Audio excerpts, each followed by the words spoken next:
ಹೇಗಿಲಿಯಾರೆ ಇಂದು ನಾನು ಮದುಡು ಸಿಂಪಲ್ ಮಟ್ಟು ಪ್ರೋಟೀನ್ ತುಂಬಿದ ತಿಂದೆ ಓಟ್ಸ್ ಟೊಮ್ಯಾಟೊ ಕ್ರ್ಯಾಕರ್ಸ್ ಇಲ್ಲ ಬ್ಲೆಂಡರ್ಗೆ ಹಾಕಿ ಮಿಕ್ಸ್ ಮಾಡಿ.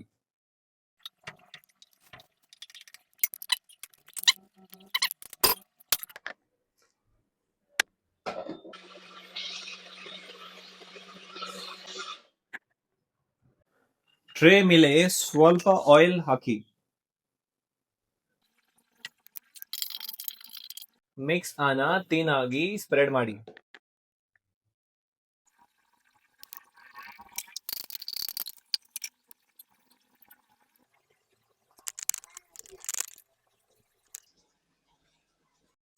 ಮೇಲೆ ಸೆಸ್ಮೆ ಹಾಕಿ ಕ್ರಂಚ್ಗೆ ಪರ್ಫೆಕ್ಟ್.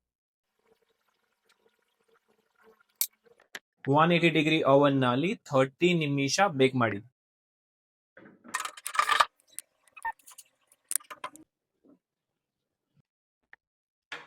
ಕ್ರಿಸ್ಪಿ ಹೆಲ್ತಿ ಪ್ರೋಟೀನ್ ತುಂಬಾ ಸ್ನ್ಯಾಕ್ ರೆಡಿ. ನಾನು ಹೆಸರು ಸಚಿನ್. ಇನ್ನಷ್ಟು ಸ್ಮಾರ್ಟ್ ತಿಂಡಿ ಗಾಡಿ ನನ್ನ ಫಾಲೋ ಮಾಡಿ.